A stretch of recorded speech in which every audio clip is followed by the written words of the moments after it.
Hello students, so we are discussing about the Competition and Commission of India in a previous class of discussion. As this is an alternative or it has been replaced the old act what we call as the Monopoly and Restricted Trade Practice Act 1959, and this Competition and Commission of India Act has come into the picture 2002, and also it aims at it aims at protecting the interest of the largest stakeholders and try to see that it has no adverse effect onto the competition. So this regulatory will act as like a antitrust watchdog and tries to protect the interest of a smaller organization, and these smaller organizations which are unable to defend themselves against the larger organizations, right? So what is that one can do here is, so if any smaller company or any of the stakeholders feel that, right, the mergers which is been taking up, which has been proposed, and the proposal has been given, whether it is agreed or yet not agreed, right, a complaint can be lodged with this Competition of Commission of India, right? So within the 30 days of the within the 30 days of the proposal, right? So immediately this Competition of Commission will prohibit the merger and try to look at what are the adverse effect onto the competition. The second, once the complaint is been raised and the show cause notice is been given by the Competition and Commission of India to this company, right, even the deal is been taken up, right, the post merger activity cannot be carried out, the combination and nothing but the post merger or the integration activity cannot be carried out, right, until and unless it crosses or it passes 210 days, 210 days. Within the 210 days, this regulatory authority will try to look at upon the matter and try to give the fair judgment or the fair decision. Fine. This was about the extension of the previous discussion. Now let's look at the new topic here, that is substantial acquisition of shares and takeover. This is about a SEBI takeover code, that is from the point of a companies which are being listed. Right, Competition Act would come into the picture. It might be a listed company or unlisted company, that is a private company or in a public limited company. But this Substantial Acquisition Share and Takeover Act, that is acquiring the shares to the public from the exchange, from the public, right? So what are the rules and regulations for acquiring the shares from the public? So one cannot directly go to the public and acquire the maximum share without informing to the share and buying at a very discount price and lead to deceiving to the existing shareholders, right? So here the SEBI has come up with some rules and regulations with a acquiring company who is interested to try to control or try to acquire certain proportion of stake from the public without informing to the public, or they want to buy from the public, right, that by giving a tender offer to the public, right? What are the rules to be followed? That is what we call as a SEBI takeover code. Fine. So this is guidelines which are given by SEBI, and this was being framed in the year 1994, as this almost near when the SEBI was formed. Later the lot of amendments were being made, changes are being made, and the latest amendments were being made in the 2011. That is SEBI takeover code, with the guidelines are headed by the committee of P.N. Bhagavati. What is this P.N. Bhagavati committee's suggestions with respect to the SEBI takeover code? That the committee suggests that when an acquiring firm is interested in target firms and want to acquire the controlling stake by the help of public, right, they need to give an equality and opportunity, that is to give an equal opportunity to all the shareholders. When you say all the shareholders, right, we have a different category of shareholders. The shareholders have not been held by individually. Larger the company, larger the share, larger it is been spread and been held by the different shareholders, right? So it has to give an equal opportunity to all the shareholders in terms of participating, in terms of selling the shares.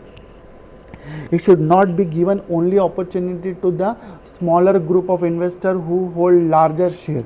It has to be given equal proportion to all the individual shareholders, ranging from the minority shareholders to the institutional shareholders. That is the first suggestion, equal opportunity to be given. The second suggestion is protection of interest of the minority shareholders. The other thing what they say is, if any firm wants to acquire the share, first they need to give the offer to the minority shareholders, because they are the one who holds a very smaller proportion, right? And we need to give first preference to the minority shareholders. Equal opportunity, that is for all the category of shareholders. Second suggestion is importance to the minority shareholders, and the third suggestion is fair and truth disclosure by acquirer in the offer document, right? So the acquiring firm has to give a fair price. What is the price they want like to acquire? It should not be having undisclosed prices or undisclosed quantity, right? And truthful disclosure. Truthful disclosure means in terms of the different category of shareholder. They should not be having a discrimination into the pricing for the different shareholders. Okay. No information should be shared by acquirer to the other parties. Right. So other thing is, when acquiring firm acquires the target firm, there is a possibility of due diligence, there is a possibility of different ownership by the different group of shareholders, right? And when the acquiring firm try to collect the information, and they should not be commercialize this information by selling this information to the other third party. Okay, so they need to get into the contract when the information is shared from one company to the other company. That is the third suggestion. Then the next suggestion is, an offer has to be announced after careful consideration. When I say after careful consideration, they need to look at whether the acquiring company has that capability to bear the deal. It is not should be very widely or unfairly the deal has to be made announcement into the public and later on withdrawing the deal.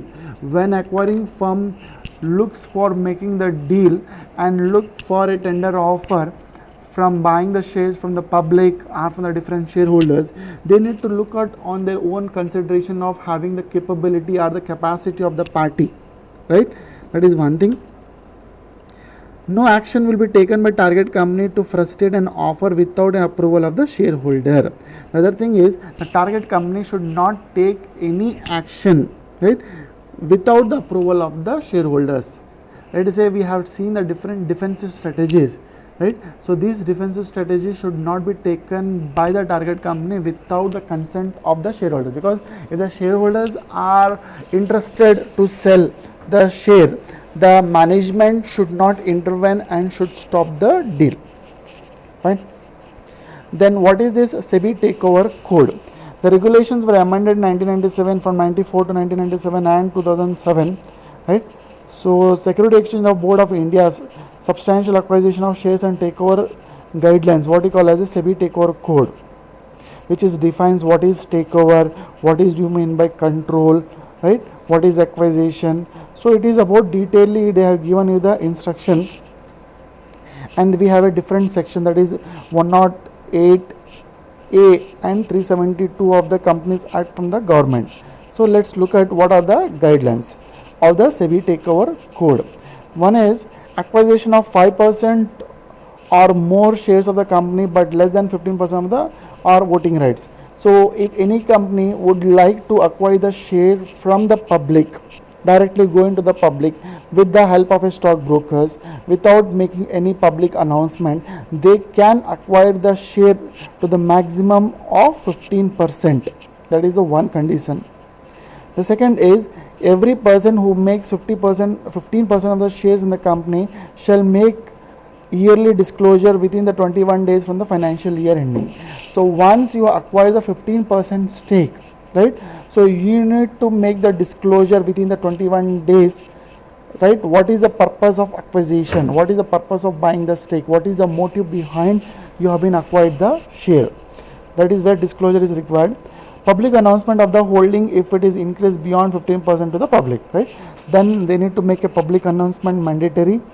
Appointment of a merchant banker further after 15%, they need to appoint exclusively the merchant banker to, if they are interested to increase the share, because merchant banker is the one who can rightly acquire the share fairly, try to have the accessibility to all the different category of shareholders, and try to see that it has no partiality or there is no unfair, right? Equal opportunity is being given to all the shareholders. So those activities can be fairly done by the merchant banker. Hence the company has to appoint a merchant banker if they would like to increase the stake beyond 15%. Timing of the public announcement to the offer is also made the guidelines very clear. What is that? The public announcement 0 date, filing of the offer document with the SEBI.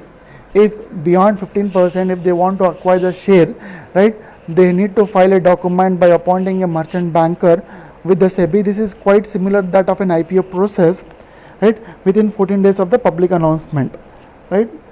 Within the 14 days from the date of public announcement, within the 14 days they need to file a document within a SEBI for an approval for increasing the further stake. The mailing of letter to the offer of the shareholders for the shareholders, that is for selling of the shares, right, within the 45 days of the public announcement, like the letters has to be visit or it has to be reached to the shareholders within the 45 days requesting for the sale of securities. Then an open offer to the open for tender for the shares for the shareholders. Then the company has to give an open offer, that is open tender offer to the shareholders, where the tender is open, where the shareholders who are interested to sell the share at a price which is being given by the acquiring company can sell, and this has to be done within the 60 days from the public announcement. Closure of the offer within 105 days of the date of public announcement, the closure of the offer has to be made to evaluate whether the acquiring company has acquired the relevant proportion of share to acquire the target company. Consideration to be paid, that is the payment to the shareholders has to be paid within the 30 days from the closure of the offer. These are the timeline which has been given in the SEBI takeover when a company makes a public announcement, and within the given stipulated time they need to file with the SEBI, they need to give a letter, offer of letter to the shareholders, they need to go for open purchase offer, that is tender offer, closing of the tender offer, making payment of the shares. These are the guidelines to be followed within the stipulated time. If they don't follow, again the possibility the offer will become a void offer. Fine. So once this has been done, public announcement of the offer, it should be printed in the Hindi, English and the regional language, right. Then content of the public announcement has to be made very clearly. What should be the content? What is the share capital, that is total percentage of share proposed to be acquired from the public, how much percentage of share that they are looking to acquire, because already an acquiring firm may have been purchased 5% or 10% or 15% max, beyond which how much that they would like to acquire, whether they are interested for 100% acquisition or they are just only looking for 51% acquisition or 75% acquisition, right. So they need to disclose what is the proportion of share purchase, then what is the highest price and average price to be paid by the acquirer for the acquisition. They need to give the best price, what is the highest price, object and purpose of acquisition of the share, and what are the future plans of an acquiring firm should also be disclosed in the offer document. Then what is the payment, whether it is a cash payment or a stock exchange has to be discussed. Fine. In also they also encourage, SEBI will also encourage a competitive bid. Even the offer is been given, tender offer is been given, it is being made public, right. So SEBI invites any competitive bidders, right. A competition bid, any person other than acquirer if interested in making an offer should be make announcement within the 20 days from the first offer, that is the offer is being made before the closure of the offer, right, within the 21 days before the closure of the offer, right. It has to, any competitor is interested to pay higher than the acquiring firm, they can make an announcement and participate into the competition or in the open purchase offer. Fine. So this is about the SEBI takeover code. We will stop the discussion and the next class we will take up strategies for merger tactics.